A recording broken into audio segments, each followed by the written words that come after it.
Medyo may na-miss tayong 80. Naalala niyo ba itong garahe na to? So, may na-miss tayong kotse at mukhang may babalikan tayo. Tatanong natin kung pwedeng i-buyback natin. First love natin, never dies, pare. First love never dies.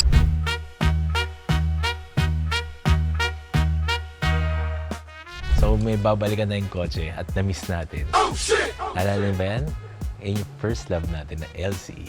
Mukhang message si boss, naging dalawa yung LC niya, kailangan na i-let go isa, medyo kinilig tayo, so babalikan natin dito. Tatanong natin kung pwedeng i-buyback natin. First love natin, never dies, pare. First love never dies. May mga bagay tayong pinakawalan, pero kailangan balikan. Tiyan, pare.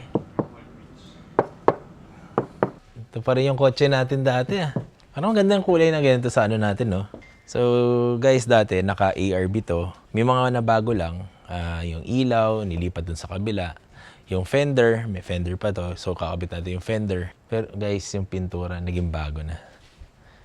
Oh, press, guys. Press. Press na press. Dati kasi haggard siya, pare. Ngayon, nung napunta kay Sir Romel, naayos siya. Ni-restore niya. Tignan natin kung mukhang kikilig eh. Kung kinilig tayo sa presyo. Pumunta naman tayo. Lagi tayo gabi pumupunta dito, no? Good evening po. Kumusta? Kumusta? Na-miss ko yung kotse, boss. At talagang pinaradan pa yung dalawang kotse, boss. So guys, nandito tayo at nagbabalik tayo ulit dito. Parang after ilang months ba? Parang October? October ba? Parang October or ano? Tingin ko mga, before October. Ang bilis magsawa ni boss. Ganun pa rin, no? Nung iniwan Saan natin. yung flashlight? Ano pang ginawa dito, boss? Balay mo naman sa'yo rin. Ayan, sana. Makina, boss. May mga binago ka ba sa Wala makina? na. Flashlight. Meron yata dyan. Nakakamiss naman tong kotse na to. Busina mo, nandyan pa, Julius. Nandyan pa yung busina mo. Yung bumper sa harap, buo, papalalamove ko sa'yo. Upuan na dalawa sa harap, ipapalalamove. Sige, boss. Ganda. So, guys, natatandaan nyo ba, nung nagpumunta tayo dito, nag-deliver... Actually, kumbaga yun yung sign na parang kung ibebenta o hindi. Kumbaga, tapos parang biglang out of nowhere nung gabing yun, biglang nag-message, parang ganon. Tapos kinabukasan, nagkita, tapos yun, parang ilang days na, 3 days, parang ganon. Bilis kausap eh. Tapos after nun, bumili pa rin sa pang 80 kasi nga, naiinip, ganyan. So, pina-project car ni Sir Romel to. So ngayon, tapos na siya. Nung natapos na, parang sabi nga, ba't mo siya parang...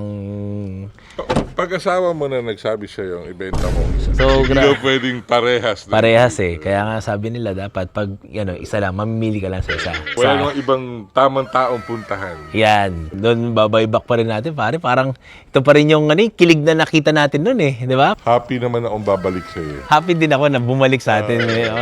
Ito yung May sentimental value. Kasi hindi pwedeng bayaran. kasi siya yung 80 na nagbukas ng pinto sa Land Cruiser.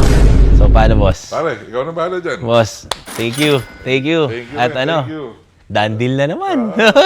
Parang feeling ko pinagawa ko lang sa talyer. Yung gano'n. Ganun yung feeling eh. Nawala lang ng sandali. Oo, parang nawala ng ilang na parang nakalimutan mo na may kotse ka pala gano'n. So, parang ganun siguro yung feeling nito pag drinide mamaya. It should go to a worthy hand. Yeah. Tama. First love never dies, guys. So, balik 80 tayo ngayon. May pula pa tayo, pero hindi natin matanggihan tong green. Wala eh. Kahinaan, pare. Yun lang. This will end our vlog. And see you tomorrow, guys. Anong kaya kotse ang susunod natin? Let's go.